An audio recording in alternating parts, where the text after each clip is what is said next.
David Huete al 510-459-8340. La consulta es gratis y no pagas si no se gana tu caso. ¿Y el tiempo que no me paguen en el trabajo por estar herida? Llama al abogado David Huete, 510-459-8340. Wow, fíjate que todo fue administrado muy bien por el licenciado David Huete. David Huete llega con nosotros, damas y caballeros, todos los miércoles para saludarlo y para contestar sus preguntas. En este momento tenemos otra invitada. Ella lleva por nombre Sonja Diaz y ella es la founding director of UCLA's Latino Policy and Politics Initiative.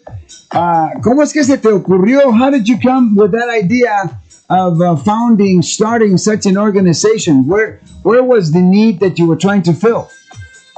Yeah, even though we've seen political power increase in California, especially around the legislature, we still don't have data and facts to really push forward an equitable agenda. And there's no place better to do it than Los Angeles, the second largest Spanish-speaking city in the world, and very happy to do it at a public university. And is that where you're from, or did you move in that direction because you felt that would be a good place to start?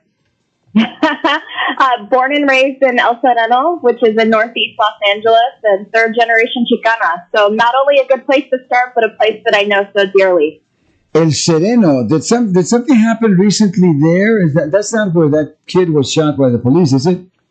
Well, no. Andres Guardado was killed in Gardena, but my cousin Paul Rea was actually killed a year ago. Same situation, 18-year-old shot in the back by the LA County Sheriff in East Los Angeles. Wow. Pues bueno, damas y caballeros, muchísima información que le hemos sacado a esta dama tan rápido. Sonja Diaz, ¿verdad? Ella fue la fundadora de lo que se llama UCLA's University of California en Los Ángeles, Latino Policy and Politics Initiative. Entonces le pregunto yo que de dónde le nace la idea, una idea tan brillante. Entonces ella me dice, qué bárbaro, it's so beautiful for you to pronounce those words that you told me. Me dice ella que el problema es de que a pesar de que tenemos poder, nosotros como latinos no tenemos el poder porque no tenemos la investigación, los estudios que se tienen que hacer para convencer a los legisladores. And obviously, before we talk a little bit about, and I think you said your brother or your cousin?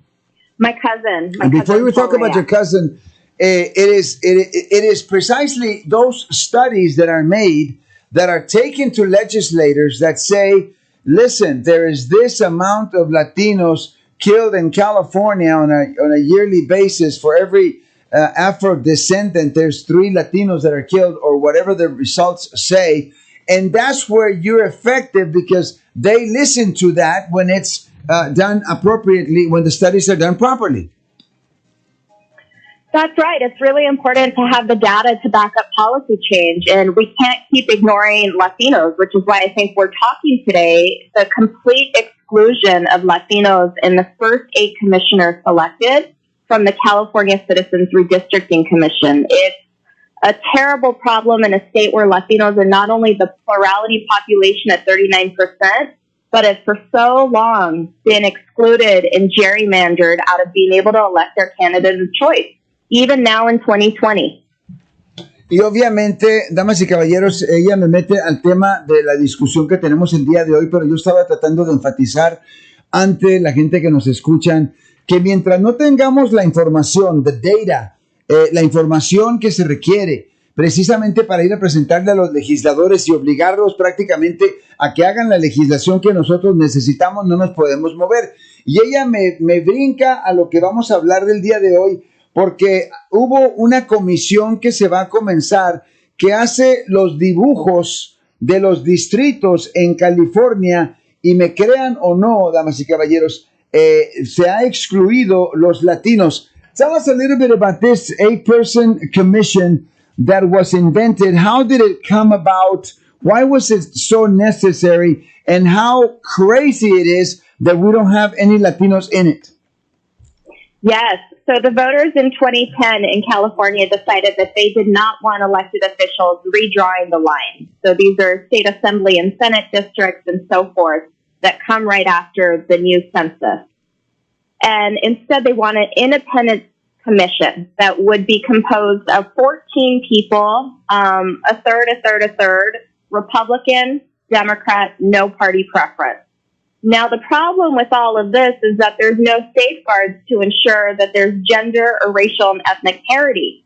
So there's no equity, and we're losing out. In this case, for the 2020 application cycle, it's been clear from advocates like the Naleo Educational Fund and others that Latinos have been underrepresented at every point in the process.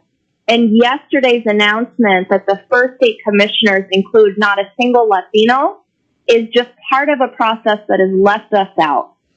Ahora, fíjense de lo que estamos hablando.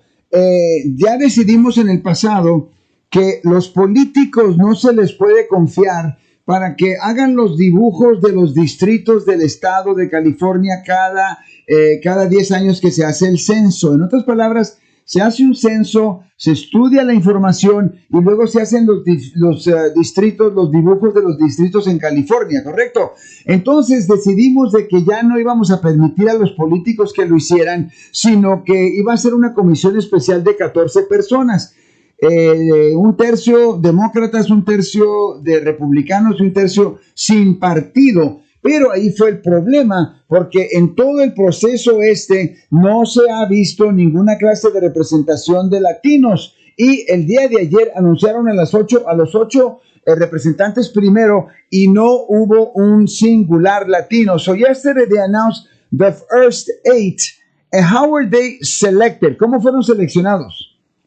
So, this is kind of ridiculous because if we look at other places, like even in Afghanistan, there's safeguards to ensure that there's gender and racial ethnic parity. But here in California, we want to go ahead and do it like it's a lotto and do bingo balls. So it was randomly selected the first 8. And because there were so few Latinos in the pool, there were still 7 out of 35 Latinos. There was probably a 12% chance that not a single Latino would get selected. And the rarity occurred yesterday. O sea que imagínense ustedes que hasta en Afganistán, nos dice ella, hay representación de todos los grupos raciales y de género. Entonces lo que pasó es que aparentemente decidieron tener 35 candidatos, 7 solamente candidatos latinos, y luego los escogieron como si fuera una lotería con lotto balls, y obviamente se pensaba que hubiese posibilidad que no saliera ningún latino, y exactamente fue lo que pasó. Now, does that mean that we still have 6 more to choose from, and they could be Latinos in there, or what's the next step? Well, the next step is that these 8 randomly selected people, 4 women, 4 men, no Latinos, then have to collectively agree on who the 6 candidates to fill the commission are. Now, there's a good, valid point to be made that it's atrocious that no Latinos have been selected and that the next 6 candidates should all be Latino. But from the looks of things, that's going to be a really hard sell. Y obviamente, ¿verdad? Ahora estos 8 que han sido electos van a decidir quiénes van a ser los otros 6. Y es posible que se empuje la idea de que vamos a tener que recibir, ¿verdad?, representación ahí de nuestra gente, pero eso es posible que no ocurra. So, what can anybody that's listening to us do, if anything, to try to alleviate this insane result?